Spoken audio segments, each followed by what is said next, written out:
आविर्भाव पलायन रुक जाएगा, जिस दिन दैव ब्राह्मण का भेद मिट जाएगा, जिस दिन सच में सर्वधर्म एक हो जाएगा, उस दिन हर घर में तिरंगा लहराएगा, आज़ादी का अमृत महोत्सव मनाया जाएगा, आज़ादी का अमृत महोत्सव मनाया जाएगा। एक सत्य तो यह भी है, आज हमारे पास राफेल तो है, लेकिन गरीबी की विनाश नहीं। एक तरफ हम दूसरे देश में अपने संबंध मधुर से मधुर तक बनाकर उनका दिल जीत रहे, वहीं दूसरी ओर अपने ही देश में सियासी दाव बेचकर जहरे खोल देते हैं। कभी रामहीन के नाम पर तो कभी मंदिर मस्जिद के नाम पर जब लोग लड़ाई दंगे करते हैं तो गर्व से खुला सीना भी छली छली हो जाता है। गाँव या शहर की कोई बेटी अगर अखबारों की सुर्खियों में आए तो अपना नाम रोशन करने के लिए आए, सिसकने के लिए नहीं। कौन आजाद है, किसके माथे पे गुलामी की शाही छूटी, अभी दर्द है सीने में खूनी का, मांझहीन के चेहरे पर उदासी है।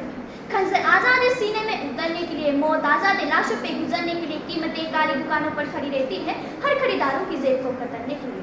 सरलता विद्वत्ता की प्रतिमूर्ति माननीय अध्यक्ष महोदय जी, स्वतंत्र अमृत महोत्सव पर आप सभी सुधीजनों को मेरा सादर कहने को तो हम आजाद हैं, पर किसी के दास गुलाम की बेड़ काट देना आजादी नहीं है। सच तो है कि आजाद रूपी अमृत पाकर प्रत्येक देशवासी शारीरिक मानसिक और आर्थिक तरह से तृप्त होना चाहिए था, परंतु वे अमृत में छिपता ही नहीं जिसकी हमें तलाश है।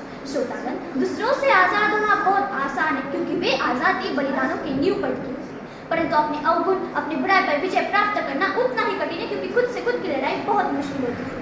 आज स्वाधीन भारत में हमारी लड़ाई खुद से, हम अपने ही बनाए हुए चक्र में इस तरह से फंस गए हैं, इस चक्र से बाहर निकलने का कोई रास्ता ही नजर नहीं आता। अवसरशाही, महंगाई, बेरोजगारी, धर्म, जाति आदि कई समस्या आज भी हमारे सामने सुरसा की तरह मुंह पसारे खड़ी रहती है। हरित क्रांति, नारी सशक्तिकरण, पोलियो मुक्त भारत, ऐसे कई विषय हैं जिन पर हमने विजय प्राप्त किया है, परंतु एक सत्य तो यह भी है, आज हमारे पास राफेल तो है लेकिन गरीब की विलास है।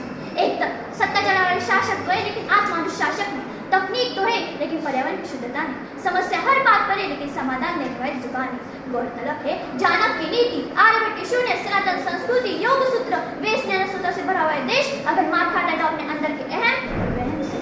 एक तरफ हम दूसरे देश में अपने संबंध मधुर से मधुरता बनाकर उनका दिल जीते हैं, वहीं दूसरी ओर अपने ही देश में सियासी दाव बेचकर जहरे खोल देते हैं। कभी रामहीन के नाम पर तो कभी मंदिर मस्जिद के नाम पर जब लोग लड़ाई दंगे करते हैं तो गर्व से खुला सीना भी छली छली हो जाता है। क्या महात्मा गांधी, भगत सिंह, सुभाष ने ऐसे देशों का संबंध देखा था? क्या हमारे क्रांतिकारी इन्होंने इसलिए अपना सर्वस्व निछाड़ किया था? अफसोस की बात है, रावण का पुतला तो हम हर बार जलाते लेकिन अपने अंदर के रावण पर विजय नहीं पा पाते। कितना अच्छा होता अगर विरोधी पार्टी आलोचना करने के बजाय सीधा प्रस्ताव पेश करके देश, देशवासी, देश नेताओं का बनबल बढ़ाते। मैं माँ भारती की बेटी बलिदानी शहीदों को साक्ष्य मानकर आप सबसे प्रण चाहती हूँ कि आपकी इस बुराई का हिस्सा नहीं बने। गाँव या शहर की कोई बेटी अगर अखबारों के सुर्खियों में आए तो अपना नाम रोशन करने के लिए, सिसकने के लिए नहीं।